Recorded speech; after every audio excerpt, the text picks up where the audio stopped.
Their marketing brand and online presence is very generic. It's pretty cookie cutter, looks the same. A lot of people in this space work with one or two different companies who work with everyone and they all get the same site, even if it's your competitor across the street. We don't like that. We want every website that we work on to really be unique and represent our clients. And it takes a little bit longer for us to create that, and it costs a little bit more for us to create that. But in the end, you're getting something that really is authentic and real to you. The other thing I would say is that they are heavily reliant on Google Ads and pay-per-click, and I just don't think that that's the play in the flooring space. Flooring is not an emergency unless there's water damage or flood or something like that. Even then, they're calling their insurance company before they're calling the flooring store. People are not going to replace their floors unless they're moving or things like that. So people focus heavily on that bottom of the funnel. I need floors now, flooring installer, and they're putting too much money into that without properly telling their story or their branding or focusing on their reviews or their reputation. They're all going all in on Google Ads, which may have worked 5 years ago in this world, but now the cost per click is going up, the cost per appointment is going up, and I would say that's the biggest mistake. Yeah, I think another issue that we are seeing pretty consistently is issues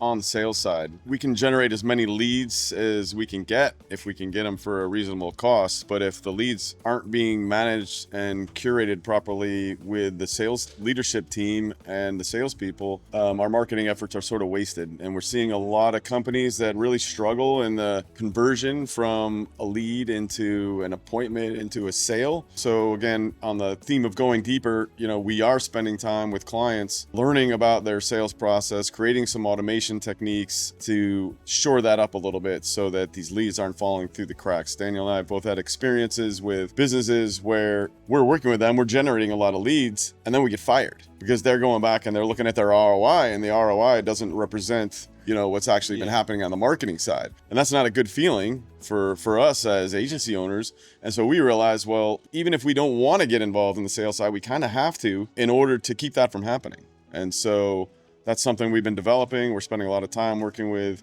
flooring stores on lead management, lead conversion, sales processes, nurturing sequences for leads to come in the pipeline and even existing customers. So we're really going, much deeper, I think, than a traditional agency would go. And I feel like that's the key to, our success at this point.